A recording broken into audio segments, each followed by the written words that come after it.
Hey, everybody, this is Joe Joseph, and this is the DailySheeple.com's news shot. Oh, boy, it's getting hot in here as Jean-Claude Juncker over here in America. We would actually call him Jean-Claude A. Juncker.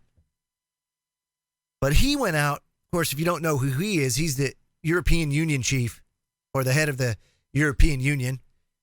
And he went out and said that the EU could break up the U.S. Wow, things are getting real here, aren't they? Yeah, that's right. So the EU boss, in an extremely extraordinary speech, the EU Commission president said he would push for Ohio and Texas to split from the rest of America if the Republican president doesn't change his tune and become more supportive of the EU.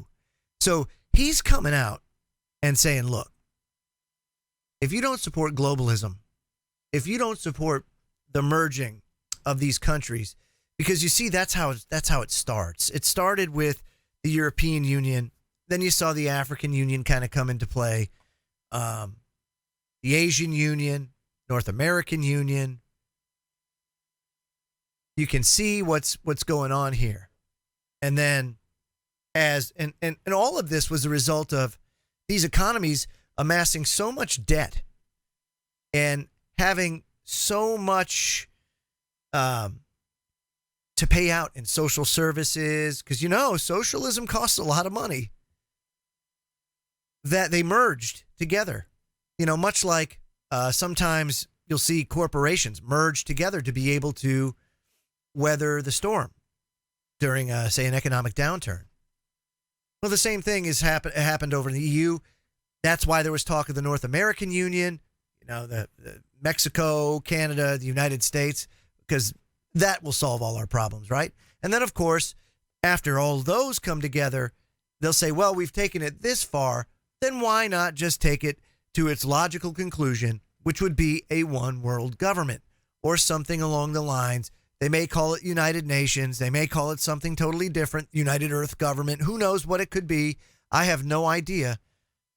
But that's their ultimate goal. See, the problem with it is, because I don't mind that. I'm not a big sovereignty person as it pertains to borders, nationalism.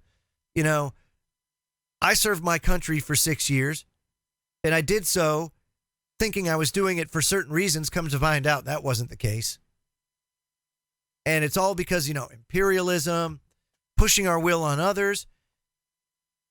We could all come together, everybody of the world, and sing Kumbaya. But where the problem lies at its root is greed. It's greed. Even those that are staunchly socialist. Look at the the USSR prior to the fall of the Soviet Union. When you had communism as a success story for a long time, right? You had your very rich, your oligarchs at the top, and then you had everybody else that followed it. But the rich didn't follow that concept, that communistic concept. They sat up in their ivory tower. Well, that's the same thing that's going on now. That's why I say, people in the United States, you don't know how free you're not. You don't know what freedom is.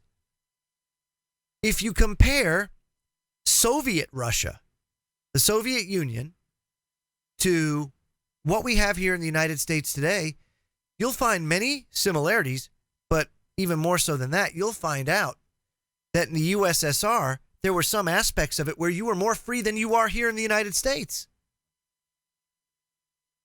So we have to really look inward, U.S., and see how things actually are instead of just buying into the rhetoric and the propaganda that you hear on the boob tube, and understand that we're broken. And the only way to fix the problem first is to admit we have a problem. And if a guy like Juncker, and he can very well do this now, do what we did, with this whole nationalism movement to weaken the EU and even see the loss of Great Britain, one of their biggest economic powers, for the EU, remove themselves, then I'm sure Europe can get their act together and wreak havoc here in the United States. I'm Joe Joseph. This was thedailysheeple.com's News Shot, and I'll have one again for you very soon. Take care, everybody.